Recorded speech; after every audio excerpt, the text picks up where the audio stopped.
Hey guys, let's get more news about Miami Heat, but first, don't forget to subscribe and leave your like.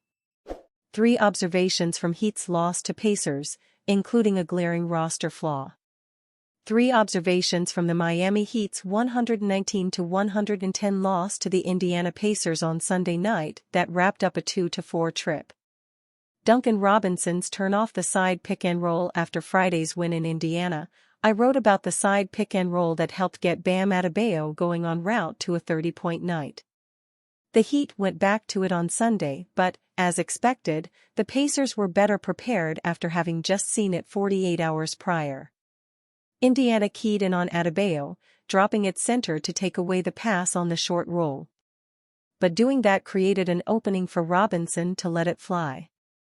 Running this off to the side creates as much space for Robinson and Adebayo as possible, essentially turning a 5-on-5 game into a game of 2-on-2. The chemistry between Duncan and Bam is well established and, while this isn't a new wrinkle, it's new that the Heat spammed it as much as they did over the weekend. Tyler Herro, elite three-point shooter. Tyler Herro has been the best three-point shooter in the league this season. 6 of Herro's three-pointers last night came from above the break. He's been nails from there this season, canning 46.2% of his shots, easily the best mark of any high-volume shooter. He's also shooting 60% from the corners. When the offense stalled in the fourth quarter, Herro took matters into his own hands, ripping off back-to-back pull-up threes to cut an 8-point deficit in half with 75 seconds to go. The Heat have a size problem. The Pacers outscored the Heat 62-28 in the paint on Sunday. It's tough to win a game when giving up so many efficient looks at the basket. There were several uncharacteristic defensive lapses, but that's not exactly surprising given the Heat were playing on their 12th day on the road. But there's a structural problem for the Heat. Adebayo was the only true center who played in the game. He shared the floor with Kevin Love for about 12 minutes.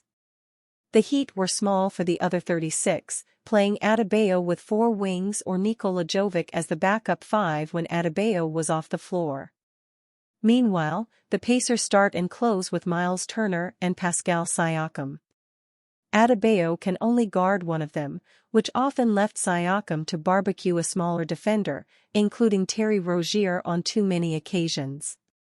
Coach Erik Spoelstra has yet to find functional big man minutes beyond Bam's. Already through 12 games, he's toggled through 2 different starting power forwards and 3 backup centers. Heat vs. Pacers grades: 2 shooters continue to thrive, 1 keeps struggling. Friday night's win against the Indiana Pacers did not translate into back-to-back victories.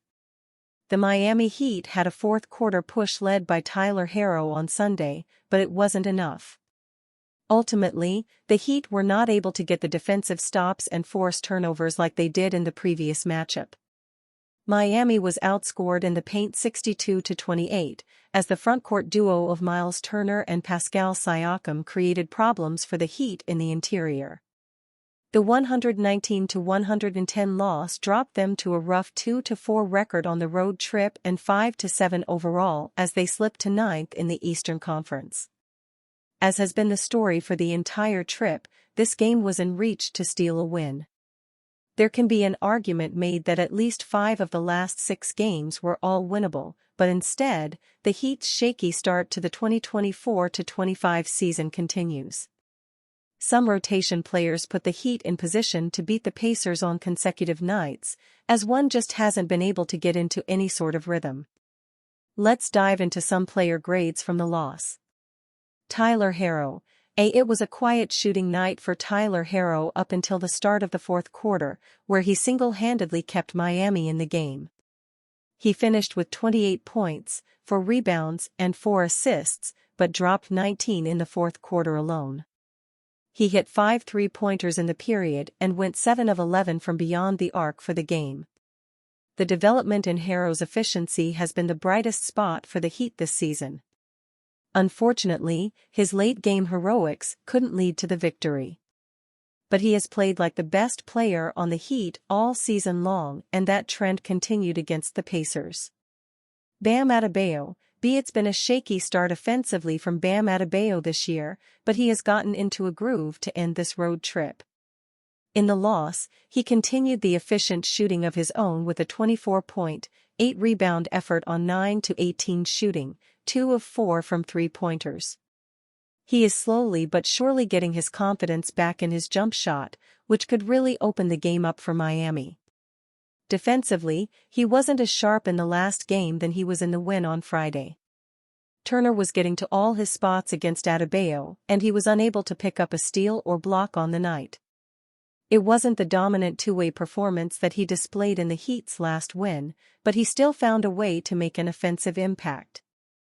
Duncan Robinson, B+. Another key rotation piece that has slowly come around offensively lately is Duncan Robinson, and that continued in this game. He led the second unit with 20 points on 60% shooting, including 5 of 7 from deep.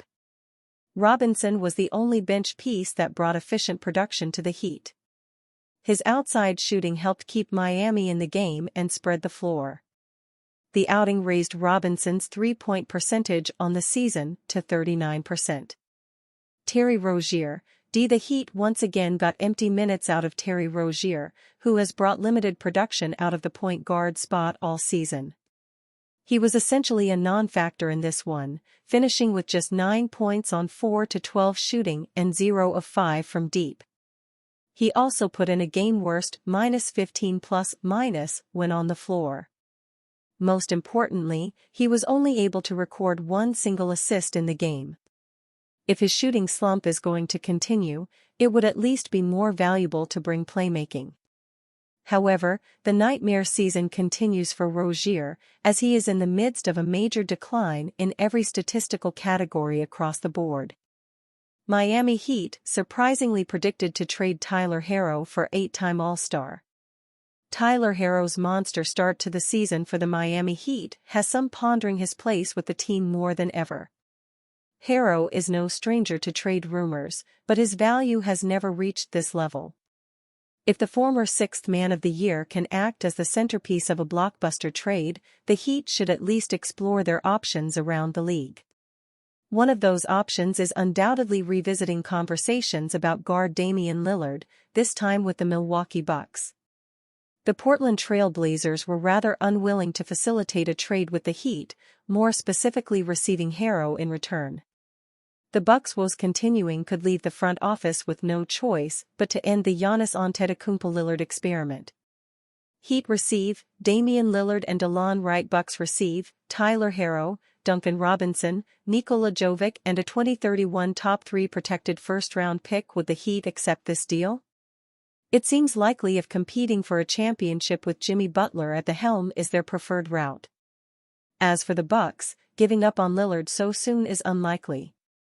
Despite their 4-9 record, other options should trump the idea of moving one of their stars.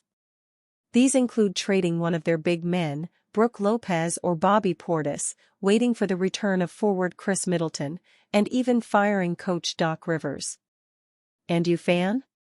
What do you think of the situation of Damian Lillard? Leave your opinion in the comments.